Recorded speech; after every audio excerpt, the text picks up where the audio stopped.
Also evil, according to some, is the television program Glee. This is really funny. This is from Salt Lake City over the weekend. Ryan Anderson from the Heritage Foundation, the right-wing group, claims that same-sex marriage is, quote, an elite luxury good bought for on the backs of the poor.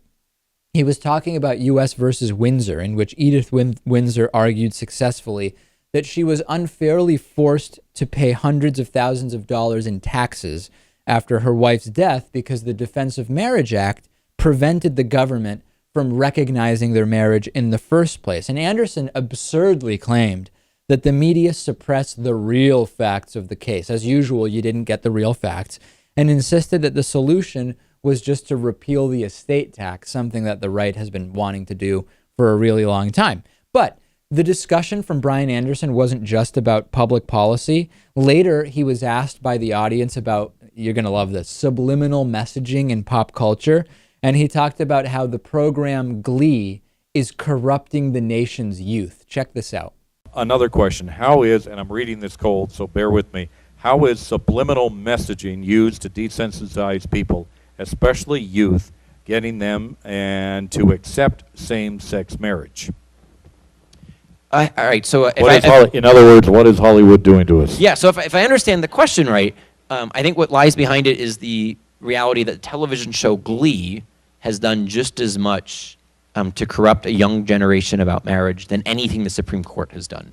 And that we have to be sensitive to what sort of popular entertainment we're consuming at home and how that's shaping our children. How weak are your right-wing values if the tiniest fraction of America that actually watches this program is able to be corrupted, right? Your views must be so weak that just watching a couple of episodes of Glee completely turns people off from the, I guess, being anti-gay is what he's talking about.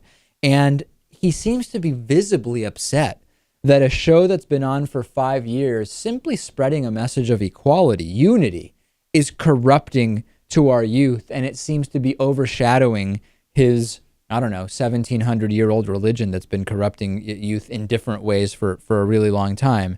There is nothing you can really do short of a criminal level of isolation and child imprisonment that will stop your children from growing up in the real world, right? That's really what this is about. Increasingly, as equality and just fundamental messages of human rights start to spread, it becomes more and more difficult for these right-wingers to insulate their children through their entire childhood from messages of equality. 75% of those who are homeschooled in the United States are evangelical Christians. It really tells us a lot about the remaining areas, aside from a lot of the public schools that now, unfortunately, are teaching creationism in the classroom. That is one of the few ways to really isolate your children from the real world and the direction that the real world is going. And Brian Anderson and the Heritage Foundation picking on Glee, saying Glee is what's corrupting our youth.